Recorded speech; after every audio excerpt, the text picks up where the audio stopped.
प्रिय विद्यार्थियों, नमस्ते। ऑनलाइन क्लास में आपका स्वागत करता हूं।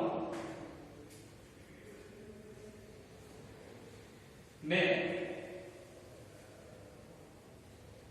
सीधे विषय पर चर्चा करने जा रहा हूं। ध्यान से सुनिए आप लोग। हमारा प्रश्न पत्र है काव्य विवेचन एवं हिंदी गद्य विधाओं का स्वरूप, जिसके अंतर्गत पहली इकाई के अंतर्गत हमारा टॉपिक चला था काव्य का अर्थ एवं उनकी परिभाषा, जो हमने पूर्व कक्षा में इसका अध्ययन किया है, इस पर चर्चा की थी। अगला टॉपिक है हमारा काव्य लक्षण। काव्य के लक्षण क्या है? देखिए विद्यार्थियों, काव्य के लक्षण को लेकर बहुत से विद्वानों ने अपने अपने अलग अलग मत प्रकट किए हैं।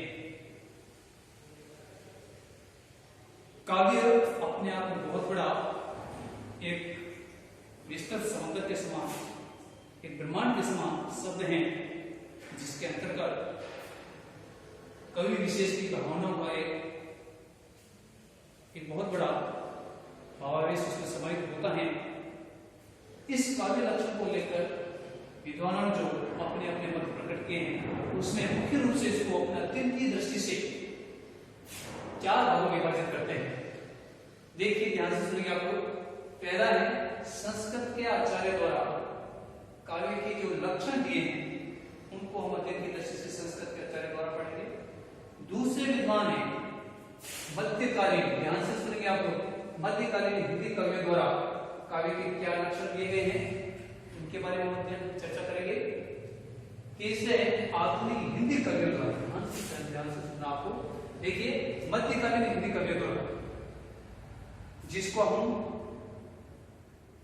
हिंदी साहित्य के इतिहास के अंतर्गत रीतिकार के नाम से जानते हैं। रीतिकार के जो कवि हुए हैं, उन्होंने भी काव्य की परिभाषाएं दी हैं, यह काव्य के लक्षण के बारे में बताए हैं। आधुनिक हिंदी कवियों ने भी काव्य के लक्षण के बारे में अपने मत प्रकट किए हैं। और चौथे नंबर पर आधुनिक युग की जो उत्तर आधुनिक काल, जिसको अपन कहते हैं साहित्य में, आधुनिक हिंदी आलोचकों द्वारा ने भी काव्य के लक्षण के बारे में अपने अपने विचार प्रकट किए हैं। तो प्रिय विद्यार्थियों, मैं आपको उसको इस टॉपिक पर वापिस काव्य के अतीत में लेकर जाना चाहता हूं। काव्य के जो लक्षण है, उसको लेकर सबसे पहले संस्कृत साहित्य के आदि कवि या संस्कृत साहित्य के बहुत प्राचीन कवि, जिसका नाम है भरत,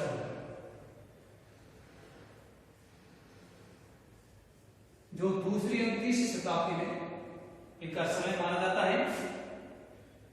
दूसरी उत्तरार्ध और तीसरी पूर्वार्ध, यानी समझ ध्यान से करेंगे आप लोग।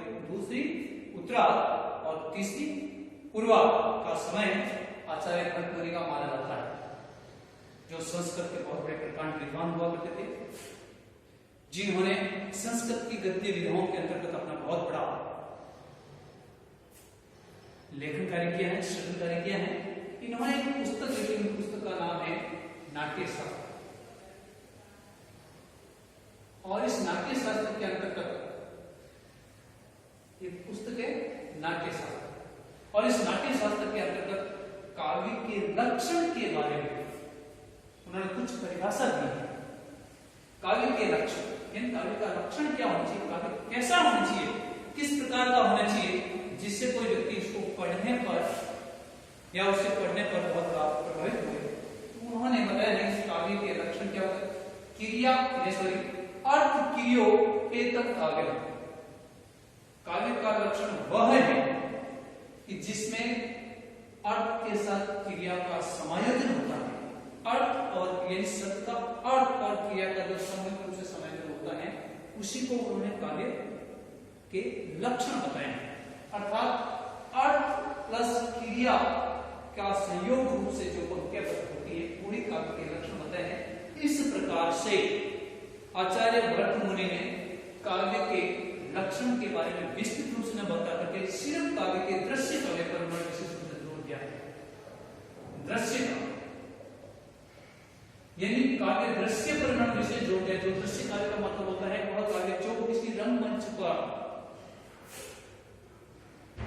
अभिनय के माध्यम से, पात्रों द्वारा अभिनय के माध्यम से उसका अभिनय किया जाता है और दर्शकों को उसको पूर्ण रूप से उसकी विषय वस्तु से अवगत कराया जाता है। इस प्रकार के दृश्य काव्य के अंतर्गत काव्य के लक्षण के रूप में इन्होंने आचार्य भट्ट उन्होंने प्रारंभ में उन्होंने बताए। लेकिन जो इस कालांतर में जो जो आगे इसमें प्रवेश हुआ, उसके पश्चात आचार्य भमा जिन्होंने काव्य के अर्थ के बारे में भी अपने बहुत बार इन्होंने परिभाषाएं दी थी, काव्य का अर्थ बताया, परिभाषाएं दी, लेकिन उन्होंने काव्य लक्षण के बारे में बताया था कि शब्दार्थो सहितो काव्यम गद्यम पद्यम च तद विद्या। शब्दार्थो सहितो काव्यम गद्यम पद्यम च तद विद्या। आचार्य भमा कहते हैं कि काव्य का लक्षण शब्द और अर्थ के संयोग से, शब्द और अर्थ के संयोग से होता है, जो सहित होता है उसे काव्य कहते हैं। दूसरी ओर ये भी कहते हैं काव्य वो होता है जो गद्य और पद्य विधाओं का, गद्य और पद्य विधाओं का, गद्य और पद्य दोनों मिल जाते हैं, दोनों का तादात्म्य हो जाता है, दोनों का सामंजस्य हो जाता है, दोनों का मिश्रण हो जाता है। ऐसे युक्त कोई रचना होती है, उस विधा को काव्य लक्षण के रूप में माना है आचार्य भमा ने। तो विद्यार्थियों ध्यान देने की बात है कि काव्य की जो वास्तविक रूप से जो लक्षण जो बताने वाले हैं आचार्य भमा से, ये काव्य परंपराएं, काव्य के लक्षण की परंपराएं आचार्य भमा से प्रारंभ होती हैं, जिन्होंने काव्य लक्षण की विस्तृत रूप से अपना व्याख्यान, अपना विस्तृत विवेचन उन्होंने किया और इन्होंने करने के पश्चात काव्य लक्षण को लेकर के एक नई विचारधारा प्रारंभ हो गई। वो विचारधारा मैं वापस बता रहा हूं कि सबसे पहले संस्कृत कवियों ने अपने इसके बारे में बताए हैं, दूसरे मध्यकाल में हिंदी कवियों ने, रीतिकाल के काल में भी कवियों ने इसके बारे में बताए हैं, तीसरा आधुनिक काल के कवियों ने भी इसके काव्य के लक्षण के बारे में बताए हैं, और चौथा आधुनिक हिंदी आलोचकों द्वारा, आधुनिक हिंदी उत्तर आधुनिक काल में भी कुछ आलोचकों ने काव्य के लक्षण के बारे में अपनी परिभाषाएं दी है। तो ध्यान दीजिए विद्यार्थियों, मैं पहले टॉपिक पर पुणे आ रहा हूं, ध्यान से सुनेंगे आप। संस्कृत के जो आचार्य कवि,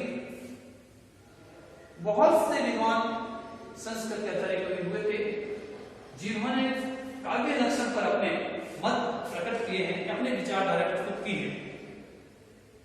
लेकिन अध्ययन की दृष्टि से संस्कृत के आचार्य ने भी इस काव्य लक्षण को 3 भागों में विभाजित किया है, या हम उसको अध्ययन की दृष्टि से 3 भागों में हम विभाजित करते हैं।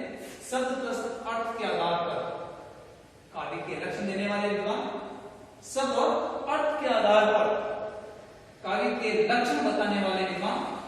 दूसरी विचारधारा है शब्द के, सिर्फ शब्द को प्रधान मानने वाले, काव्य के शब्द ही प्रमुख रूप से प्रधान है, इस विचारधारा से प्रभावित होने वाले जो कवि हैं, शब्द को प्रधान मानते हैं, वही कहते हैं काव्य के लक्षण है। तीसरी बात आती है संस्कृत आचार्यों में रस और ध्वनि। ध्यान दीजिए, किसी काव्य में रस को निकाल दो या ध्वनि को निकाल दो तो शून्य हो जाएगा, निष्प्राण हो जाएगा, और इस विचारधारा को मानने वाले भी उन्होंने भी काव्य के लक्षण बताए। इसलिए अध्ययन की दृष्टि से संस्कृत आचार्य की विचारधारा आधार पर इन्होंने काव्य के लक्षण बताए हैं।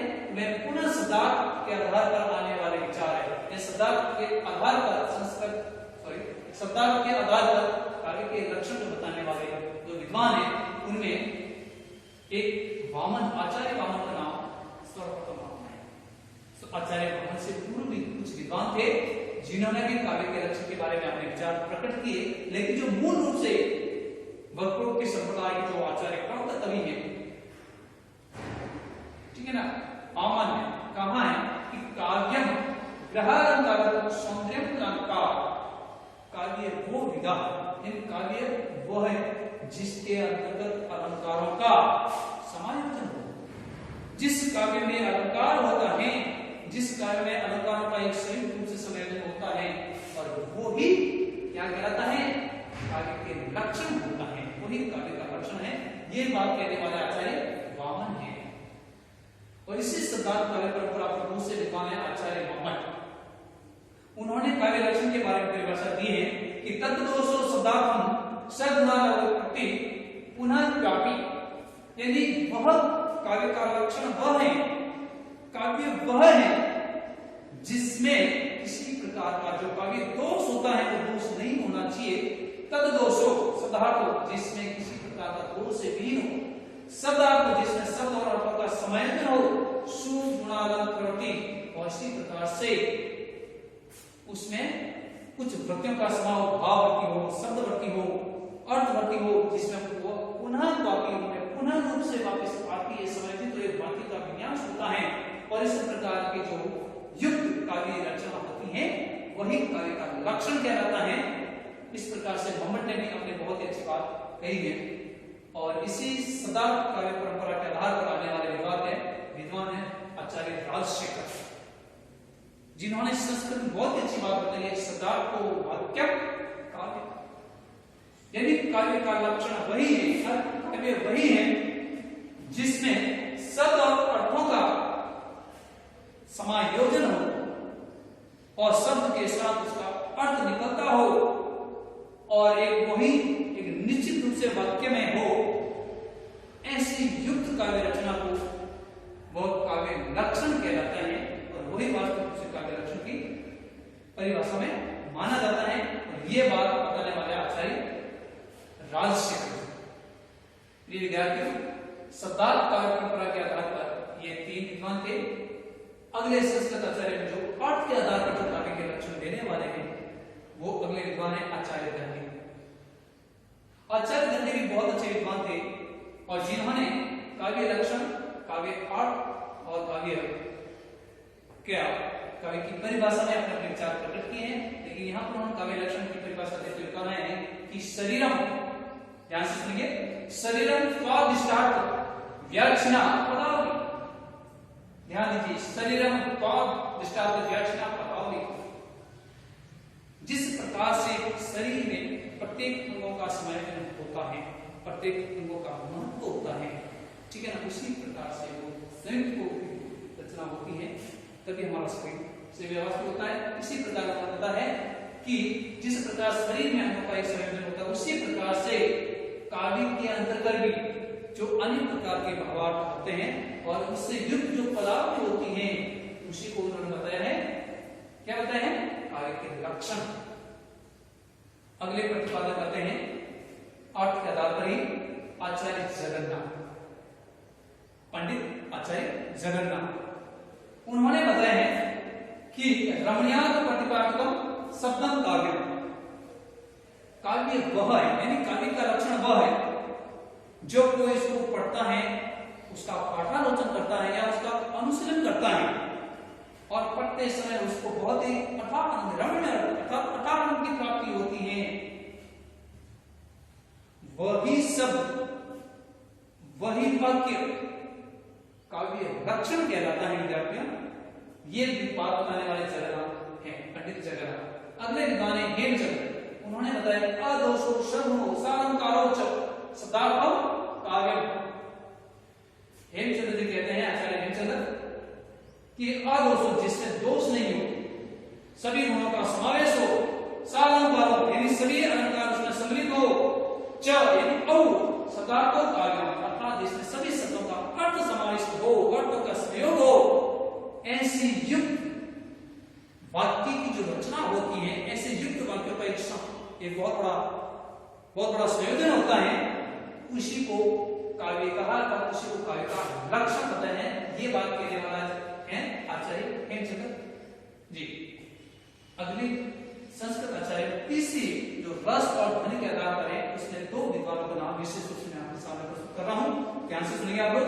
आचार्य विश्वनाथ, जो कल की बात हमने पढ़ी थी, इसके बारे में उन्होंने कि वाक्यम रसात्मक काव्य, उन्होंने कहा है कि वाक्य यानी वह काव्य या वह रचना या वह वाक्य जिसमें रस का विशेष रूप से संयोजन हो और वही काव्य कहलाता था। तो उन्होंने काव्य की आत्मा में रस का विशेष महत्व दिया है आचार्य विश्वनाथ ने कि वाक्यम रसात्मक काव्यम, वह वाक्य जिसमें रसों का भी संयोजन हो और जिसको पढ़ते समय किसी पाठक हो या श्रोता हो या कोई दर्शक हो उसको अथाह आनंद की रस की अनुभूति हो, अथाह रस की अनुभूति होती है, वह ही काव्य का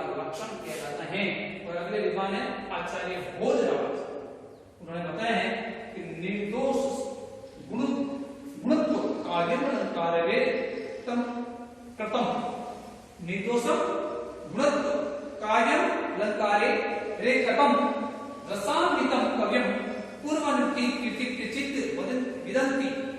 ये ध्यान से सुना है कि निर्दोष काव्य वह है जिसमें दोष नहीं हो और साथ ही गुणों का अलंकारों का समायोजन हो, और इतना ही नहीं, इतने के साथ साथ रस संबंधी रसों का कहीं कहीं विन्यास, वाक्य विन्यास, कवि पूर्वनिकृति प्रचित विदंती अर्थात कवियों द्वारा एक समय समय पर उनका समायोजन, अर्थात कहीं पर दोष शब्द के आधार पर, अर्थ के आधार पर, रस के आधार पर किसी काव्य में दोष नहीं होना चाहिए। साथ ही काव्य के जो गुण कहलाते हैं, काव्य के गुणों का समायोजन होना चाहिए, और जो काव्य परंपरा में जितनी रस है उस समय रसों का संयोजन होता है। जो कवि इस प्रकार के बातों को ध्यान में रखकर कोई रचना लिखता है वही काव्य लक्षण के अंतर्गत माना जाता है। और ये बात मानने वाले आचार्य बोधराज ध्यान रखिए, आचार्य संस्कृत के जो जितने विद्वान है इन्होंने काव्य लक्षण के बारे में अपने विचार इस प्रकार से प्रस्तुत किए हैं। अगले विद्वान आते हैं हमारे देखिए मध्यकालीन हिंदी कवि द्वारा। मध्यकाल कौन सा, जो हिंदी साहित्य के इतिहास का हम अध्ययन की दृष्टि से अध्ययन करते हैं तो उसमें हम आदिकाल रखते हैं, उसके पश्चात हम मध्यकाल को विद्वान ऋतिकाल, ठीक है ना, इसलिए ध्यान ऋतिकाल सॉरी आदिकाल के बाद भक्तिकाल के बाद जो ऋतिकाल आता है, उन ऋतिकाल के अंदर जितने भी कवि हैं उनके द्वारा भी उन्होंने काव्य के लक्षण के बारे में बताया है।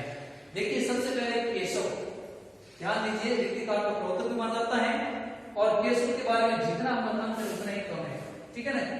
केशव भगवान राम के शिष्य है या भगवान राम के आराध्य हैं, और राम को लेकर के रामचंद्र का पुस्तक लिखी है, और कुछ विद्वानों ने इसके काव्य पर बहुत बड़ा क्या लगाए हैं, आरोप लगाए। कवि क्या है, कवि का जो काव्य है, कवि केशव जो कठिन काव्य का प्रेत की संज्ञा भी दी है।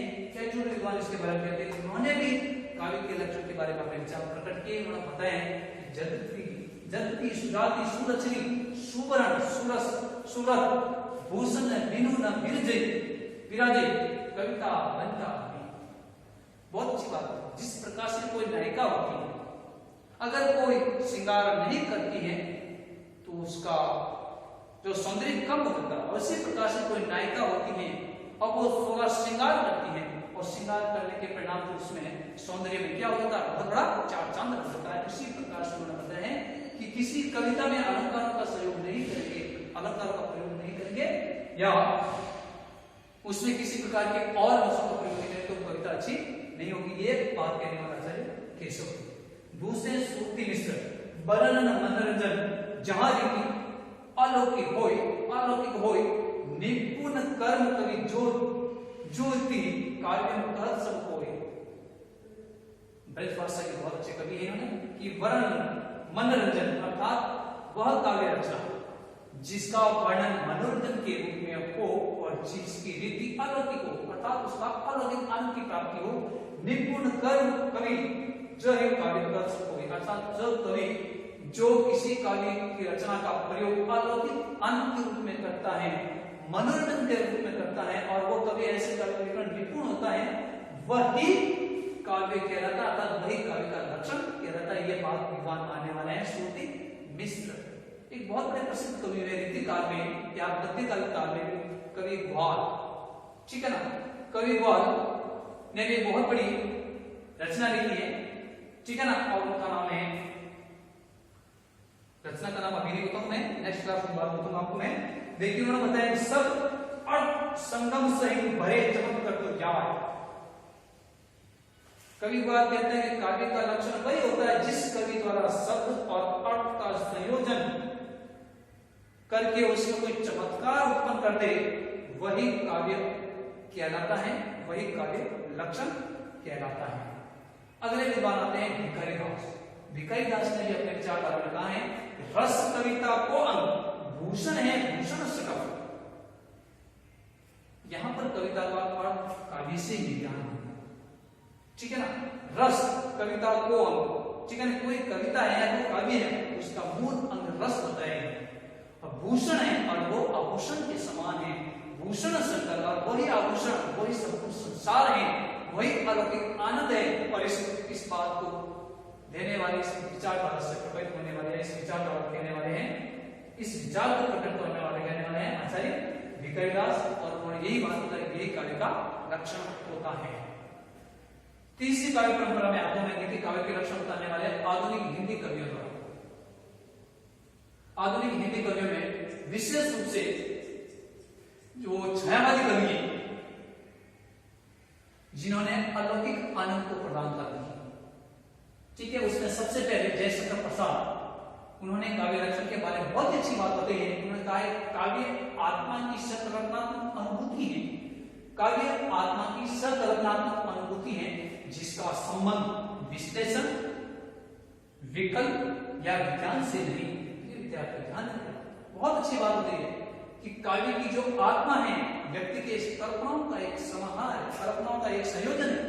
व्यक्ति जब कल्पना में खो जाता है, कल्पना में खोकर किसी प्रकार को काव्य की रचना करता है, कोई शब्दों का एक वाक्य विनाशता शब्दों का एक नया वृत्त तैयार करता है, वह व्यक्ति अतीत में उसको अनंत की प्राप्ति होती है। और इसी अनंत को उन्होंने क्या बताया है, काव्य का लक्षण। आगे कहते हैं उसमें विकल्प और विज्ञान नहीं होना चाहिए, यानी किसी प्रकार का विकल्प, दूसरी बात नहीं होनी चाहिए, कोई विज्ञान की कोई बात नहीं होनी चाहिए, अर्थात वो सिर्फ कल्पना के आधार पर, विज्ञान तथ्यों पर आधारित होती है, वो बात उसमें नहीं होना चाहिए, सिर्फ कल्पना में। और कल्पना में अलौकिक आनंद की बात जो बात होती है, और वही बात जैसे तो प्रसाद है, कवि कहता है, प्रसाद कहते हैं ये इस प्रकार की जो रचना लिखता है, वही काव्य लक्षण के अंतर्गत माना जा सकता है। अगले विद्वान आते हैं सूर्यकांत त्रिपाठी निराला जी। उन्होंने बहुत अच्छी बात बताई है, कविता विमल हृदय का उच्छ्वास। कविता का मतलब है वही काव्य, ध्यान रखिए बात है, कविता विमल हृदय का उच्छ्वास। कविता यानी काव्य विमल, विमल का मतलब पवित्र, बिल्कुल साफ एंड स्वच्छ, ठीक है ना। उच्छ्वास यानी वाणी है, यानी जो व्यक्ति, जो कवि किसी कविता का या काव्य का सृजन करता है और उसके हृदय से बिल्कुल पवित्र रूप से को भाव निकलते हैं, और पवित्र रूप से भाव निकलता है, जो व्यक्ति उसको पाठालोचन करता है, पढ़ता है, उसको आनंद की प्राप्ति होती है, वही काव्य का लक्षण माना जाता है। और ये बात कहने वाले हमारे सूर्यकांत त्रिपाठी निराला है। अगले विद्वान, ये बहुत ही बड़ी दूसरी महिला है हमारी हिंदी साहित्य की, महादेव वर्मा। महादेव वर्मा का इतिहास या साहित्य की दृष्टिपात करें तो बहुत ही लंबा चौड़ा है। जब भी नेक्स्ट टॉपिक आएगा उसके बारे में अध्ययन करेंगे। यहाँ पर वो महादेव वर्मा काव्य लक्षण के बारे में कहती है, कविता कवि विशेष की भावनाओं का चित्रण है। कविता कवि विशेष की भावनाओं का चित्रण है, और वह चित्रण इतना ठीक है कि उससे वैसी भावनाएं किसी दूसरे हृदय में आविर्भूत होती है। कविता यानी कवि यानी काव्य, यानी उन्होंने कहा है कि कविता कवि विशेष की भावनाओं का चित्रण है। हर कोई व्यक्ति होता है और कोई भावनाओं में उसका निजी भावों का एक संयोजन होता है, निजी भावनाओं का एक चित्रण होता है, और जो चित्रण इतना ठीक है कि उससे वैसी भावनाएं किसी दूसरे हृदय में अभिभूत होती है। अपन कहते हैं नहीं, मैं जो सोचता, मैंने जो सपना देखा वो सपना आपने भी देखा, मेरे जो विचार है कभी आपके विचार के कोई सामने आते हैं। इस प्रकार के जो विचार एक जैसे कभी कभी प्रतीक रूप में या भावनात्मक रूप में जब हमारे सामने उपस्थित हो जाते हैं, वही बात महादेव वर्मा ने कहा है, वही काव्य के लक्षण है। इस प्रकार की बात कहने वाली है कवित्री महादेव वर्मा जी। और छायावाद के अंतिम कवि रूप में मैं बताता हूँ आपको सुमित्रानंद पंत। उन्होंने बहुत अच्छी बात बताई है कि कविता हमारे परिपूर्ण क्षण की वाणी। कविता क्या है, यानी काव्य हमारी परिपूर्ण क्षण की वाणी है। एक बार मतलब कोई बच्चा होता है, रोता जोर से तो अपने मन की भड़ास निकालता, ठीक उसी प्रकार से कोई कवि होता है, कोई अपने देखने के माध्यम से, अपने कल्पना के माध्यम से कोई क्षण को लिखता है, क्षण लिखता है, और वही क्षण क्या है, काव्य लक्षण के अंदर वही क्षण क्या होता है, हमारी वाणी वही काव्य लक्षण रूप में, तो वही काव्य का परिपूर्ण बन जाता है। अगले विद्वान देखिए, चौथा है हमारे काव्य लक्षण आधुनिक हिंदी आलोचकों द्वारा। मैं पहले बता चुका उत्तर आधुनिक काव्य अध्ययन की दृष्टि से बता रहा हूं आपको। इसमें महावीर प्रसाद द्विवेदी कहते हैं अंतःकरण की वृत्तियों के चित्र का नाम कविता है। अंतःकरण, हमारे मन में जो अंतःकरण, जो भाव उत्पन्न होते हैं, ठीक है, और वही भाव चित्र कविता है, यानी काव्य का लक्षण है। कविता का मतलब वही कविता लक्षण है। अगले विद्वान आते हैं श्याम सुंदर दास। उन्होंने कहा है कि काव्य वह है जो हृदय में अलौकिक आनंद का चमत्कार की सृष्टि करे। हृदय में अलौकिक आनंद का चमत्कार की सृष्टि करे, ठीक है ना। अगले विद्वान शुक्ल आते हैं। देखिए शुक्ल ने अन्य प्रकार के निबंध लिखे, मनोविकार हो चाहे अन्य विचारधारा संबंधित हो। उन्होंने भी काव्य लक्षण के बारे में अपने यहाँ पर विचार प्रस्तुत किए हैं कि सत्वोद्रेक या हृदय की मुक्तावस्था के लिए किया हुआ शब्द विराम काव्य है। अर्थात व्यक्ति हृदय की मुक्तावस्था से पूर्ण होकर के एक अर्थात अलौकिक आनंद में परिपूर्ण होकर के कोई भी शब्द का विधान करता है, शब्दों को लिखता है, वही शब्द काव्य कहलाता है, वही शब्द काव्य का लक्षण कहलाता है। ये बात कहने वाले आचार्य रामचंद्र शुक्ल है। उन्होंने दूसरी बहुत सारे संक्षिप्त में आपको उनकी परिभाषा समझा रहा हूं आपको। दूसरी बात उन्होंने कही अव्यक्त की अभिव्यक्ति, अव्यक्त की अभिव्यक्ति जगत है, अतः कविता अभिव्यक्ति की अभिव्यक्ति हुई है। अव्यक्त जो व्यक्ति व्यक्त नहीं कर सकता है, ठीक है ना, और वही अभिव्यक्ति का जगत यानी संसार है, अतः कविता यानी काव्य अभिव्यक्ति की अभिव्यक्ति हुई। ये बात कहने वाले हैं आचार्य रामचंद्र शुक्ल। और अंतिम में हिंदी यानी आलोचकों में से डॉक्टर नगेंद्र, उन्होंने बात बताया आत्माभिव्यक्ति ही वह मूल तत्व है जिसके अंतःकरण व्यक्ति साहित्यकार और उसकी कृति साहित्य बन जाती है। यानी आत्मा की अभिव्यक्ति में वह मूल तत्व है जिसके कारण कोई व्यक्ति साहित्यकार और उसकी कृति साहित्यकार बन जाती है। कहने का मतलब है नगेंद्र का कि व्यक्ति जब आत्मा से परिपूर्ण होकर के किसी एक अलौकिक दुनिया में होकर के कोई अपनी अभिव्यक्ति लिखता है, और वो अभिव्यक्ति जब जो लिखता रहता है वो एक क्या बन जाती है, कृति बन जाती है। और वही कृति क्या कहलाता है, उन्होंने काव्य का लक्षण बताया है। तो इसलिए विद्यार्थियों ध्यान देने के बाद मैं पुनः वापस बता रहा हूँ, काव्य लक्षण को हम वापस अध्ययन की दृष्टि से 3 भागों में 4 भागों में बांटा। संस्कृत कवि द्वारा, मध्यकालीन हिंदी कवि द्वारा, आधुनिक हिंदी कवि द्वारा और आधुनिक हिंदी आलोचकों द्वारा। तो आज इतने के लिए विद्यार्थियों, नेक्स्ट जब भी टॉपिक होगा हम काव्य हेतु के बारे में अध्ययन करेंगे। धन्यवाद।